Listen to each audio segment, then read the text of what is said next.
Eu não assumia a minha vida como minha. É uma loucura total. Eu alimentava a doença dele e vice-versa. Acabou virando um jogo, isso é um jogo o tempo todo. Eu fui buscando formas de ser aceito, de tentar ser diferente daquilo que eu era, né? Para ser aceito, para ser amado, né?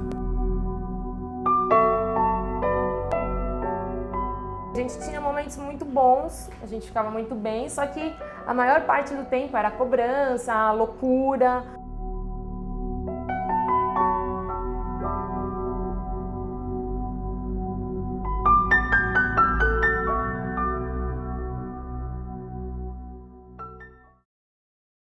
Eu ficava relaxada se ele estivesse relaxado também.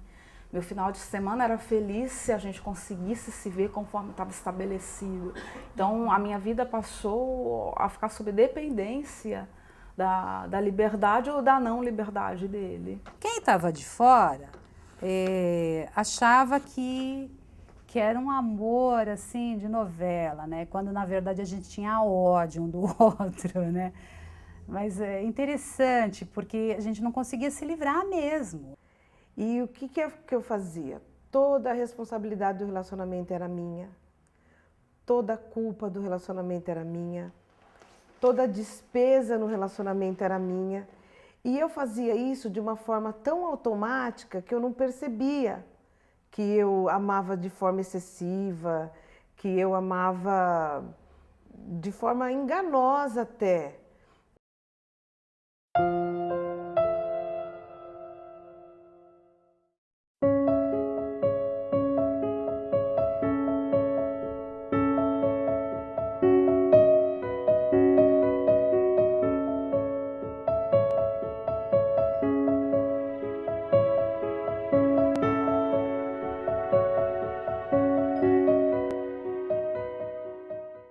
Eu já sentia que era uma coisa esquisita desde pequena.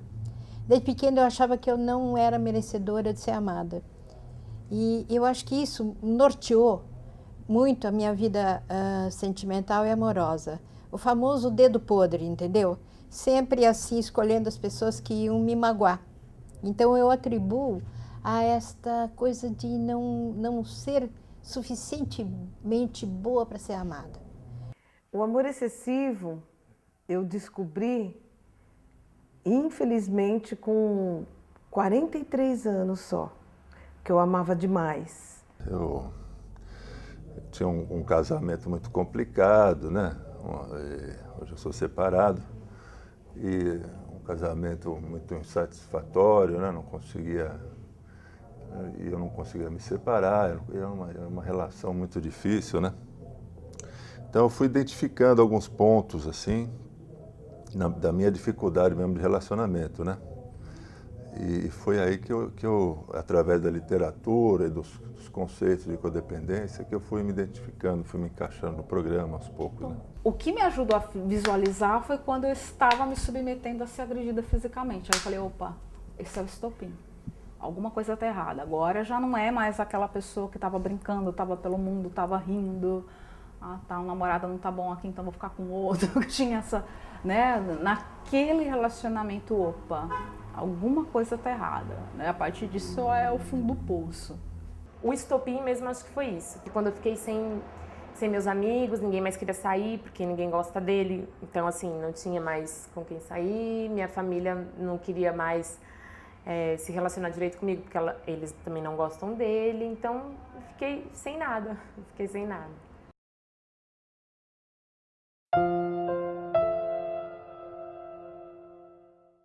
O que aconteceu? Eu gostava tanto dele, eu gostava que eu entrei num mecanismo que hoje se chama negação. Eu negava evidências que ele não prestava. Eu negava. Eu achava que tudo era lindo, maravilhoso. E quando ele estava de mau humor, eu sentia que eu que tinha falhado. Eu que precisava fazer uma comidinha mais gostosa, que eu devia arrumar melhor minha casa. Eu trabalhava pra caramba. Procurava essa coisa voltada para o outro, né? Buscava relações com pessoas indisponíveis. O que é uma pessoa indisponível? É uma pessoa casada, né? é uma prostituta, então uma pessoa que não te quer, né? Visivelmente não se interessa por você, ou uma pessoa problemática emocionalmente, uma pessoa que precisaria estar em tratamento e não está, né? Um alcoólatra, ou uma pessoa viciada em droga. Então não tinha muita... É um comportamento meio compulsivo e é uma energia, assim, não é racional, não é uma escolha muito... Mas é uma atração meio energética, né? Porque eu tinha essa referência, assim, de me relacionar com pessoas que não tinham disponibilidade, de tentar salvar o outro, né? Então, foi isso que eu acho que eu aprendi, assim, desde a infância, nessa situação de abandono, né? Eu achava que precisava e muito, né? Eu tinha um medo de ficar só e depois ele contribuía muito com isso. Ele era muito sedutor, né? Ele era um pai, ele era um irmão, ele era um amigão, ele era um super-homem.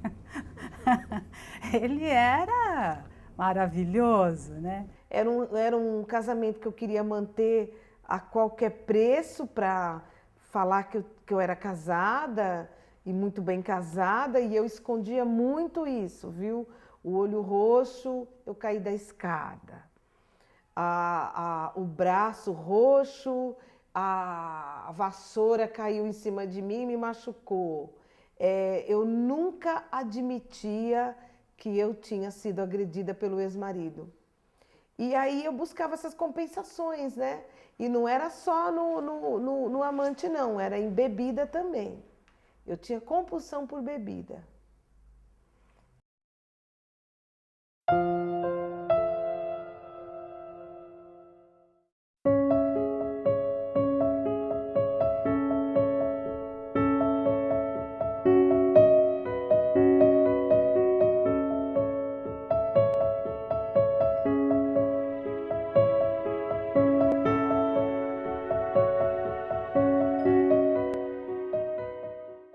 Mas eu já estava num momento da minha vida que eu saía da minha casa, porque assim, a angústia era tão grande que eu dava pra pegar com a mão, assim, em cima da minha cabeça. E aí eu saía da minha casa e eu ficava andando na rua sem saber pra onde ir, sabe? Eu pegava o metrô, ficava indo de Jabaquara, em Santana, em Tucuruvi, não tinha o que fazer, eu tava desesperada. O que eu senti era que a indecisão dele estava deixando minha vida suspensa. Então, eu estava voltando para um grau de dependência que, enfim, há tempos eu luto para me afastar. Nesse relacionamento, eu desenvolvi todos os padrões da codependência, da neurose e afins. Eu fiquei louca, fiquei pirada. Por quê? Porque ele era muito bonzinho, muito sedutor, maravilhoso, mas era tudo mentira, porque uma pessoa que trai é doente, então ela vai continuar fazendo a vida inteira. Eu acho que raras exceções, né? Mas para isso também eu teria que ter dado um basta. Eu vejo assim, eu acho que eu buscava essas pessoas para tentar oferecer realmente aquilo que eu não tinha tido, né? Na verdade, eu estava tentando oferecer algo que eu estava querendo, né? Então, essa coisa de não estar voltado para mim, é sempre voltando, oferecendo para o outro aquilo que eu carecia, né? Atenção, uma relação de respeito, amorosa mesmo, todas essas coisas, né? Eu fiquei em depressão, eu fiquei doente mesmo, aí eu fiquei mal, eu emagreci, aí eu não queria mais trabalhar, não queria procurar emprego, aí eu não queria mais sair da minha casa, não queria comer, não queria dormir, não queria... Tocava o telefone, tinha medo de atender o telefone, eu tinha medo de ligar o computador, eu tinha medo de ligar a televisão. Entrei num processo ruim, assim, todos os dias eu ia dormir querendo morrer.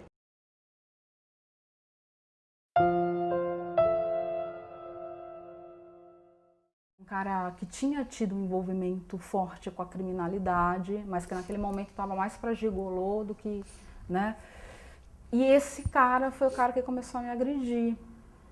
Um dia do nada puxa meu cabelo por uma... tinha um espaço na janela, um vidro quebrado, e eu tinha pedido para ele sair, ele puxa meu cabelo, né? Ficou uma cena ridícula. As crianças da comunidade que acabaram me salvando, os anjos da guarda. Eu lembro disso e às vezes eu estava sendo agredida naquele momento, mas eu tinha uma reação tão descompassada que aí o que acontecia? Eu agredia muito mais e eu acabava assumindo a responsabilidade sozinha, ficando muito, muito, muito culpada. Eu fui vítima de várias agressões físicas dele. Mesmo conhecedora do direito, de legislação, eu me submetia a isso, eu permitia isso.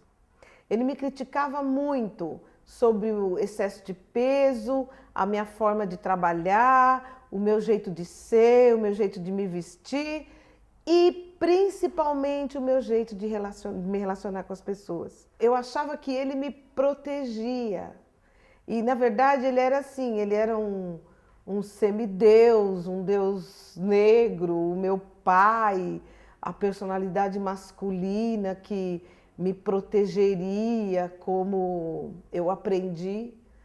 E eu achava que eu não ia conseguir uma vida melhor do que aquela. Aquilo incorporou a minha característica, a minha personalidade. Apanhar, ficar quieta, receber insulto, receber grito, xingo, crítica, perder o direito de ir e vir.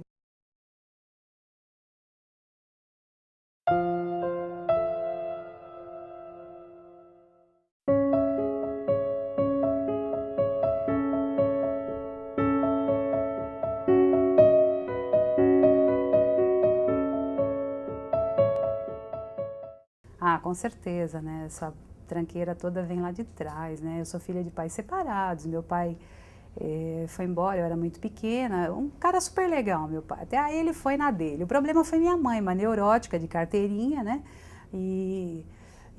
Totalmente desequilibrada, conseguiu desequilibrar 3 filhos, né? Então eu vim de um relacionamento entre pai e mãe, que eles não se conversavam, eu não tenho cenas, eu tenho 33 anos, eu não tenho cenas de conversas entre meu pai e minha mãe. Por que da família? Porque na verdade isso é familiar. Eu cresci vendo meu pai batendo na minha mãe. Isso para mim era familiar. E um pouquinho da minha história, né, da minha infância. Eu tive um pai maravilhoso, um pai protetor, vai aparecer antagonismo que eu vou te dizer, um pai trabalhador, um pai que supria o lar, mas que também tinha essa questão de violência doméstica com a minha mãe.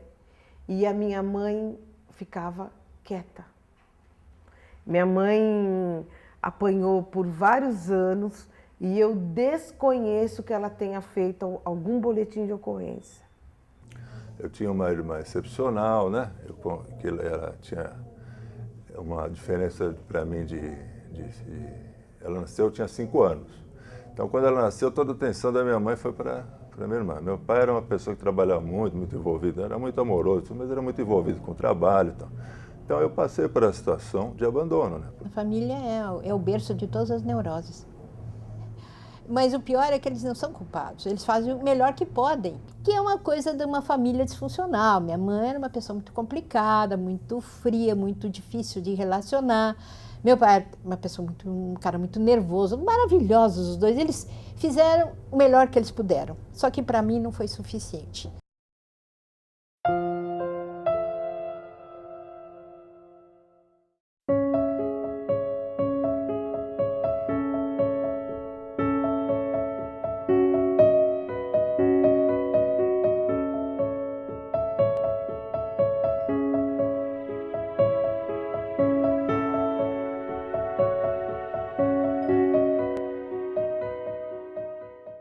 Foi onde eu saí da depressão, larguei remédios e procurei, né, ficar bem comigo mesma. Aí durou uns 5 anos, mais ou menos, de solidão, tentando me relacionar e não conseguia.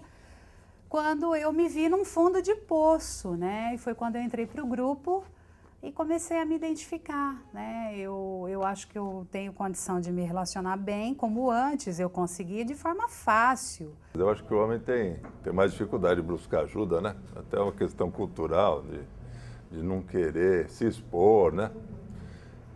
E eu acho que a mulher tem mais coragem também. A mulher, naturalmente, tem mais coragem que o homem. No começo foi muito difícil. Esse espelhamento, né? Esta identificação provoca uma dor profunda. Então eu frequentei algumas reuniões de corda e fugi. Mas estava difícil administrar o volume de emoções e sentimentos que estavam chegando. E é o sentimento de que eu tinha sido codependente a minha vida inteira. E que se eu conhecesse essa irmandade há mais tempo, eu teria evitado muitas, posso falar uma palavra, muitas cagadas. Nossa, como eu teria agido diferente em muitas circunstâncias. Eu vejo essas pessoas andando na rua, assim, esses mendigos, e eu me via daquele jeito, assim, eu me via andando louca, falando sozinha, desesperada. Era como eu estava me sentindo. E eu tinha certeza que isso não ia passar. A sensação de quem tem depressão é a sensação de que isso não vai passar, isso não vai acabar nunca, que é um inferno branco que vai te engolindo e não vai acabar. E aí teve um dia que eu fui trabalhar, estava muito mal, eu estava pensando, sabe, em fazer uma besteira. E aí eu falei assim, não, eu preciso de ajuda. Aí eu liguei para uma amiga e essa minha amiga me recomendou um psicanalista.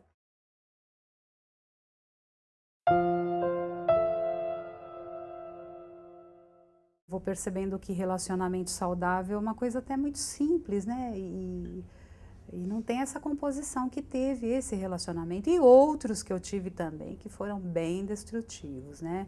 Eu só acabei com a minha autoestima, o amor próprio mesmo nunca apareceu, né? Hoje eu tô a fim de achar esse cara em primeiro lugar, o amor próprio, né? Depois o lá fora, que aí fica mais fácil até, penso eu, né? Eu não me considero uma pessoa curada, eu me considero doente ainda. Mas eu acho que eu estou melhorando, assim, eu acho que o primeiro passo eu já dei, é saber que a minha vida não acabou e nem vai acabar, assim. Se de fato eu romper todas as relações que eu tenho com essa pessoa, se a gente nunca mais se vê, nunca mais se falar, enfim, minha vida não vai acabar por isso. Minha vida vai continuar, eu vivi 23 anos e vou continuar vivendo, assim, eu não tenho nenhuma dúvida disso.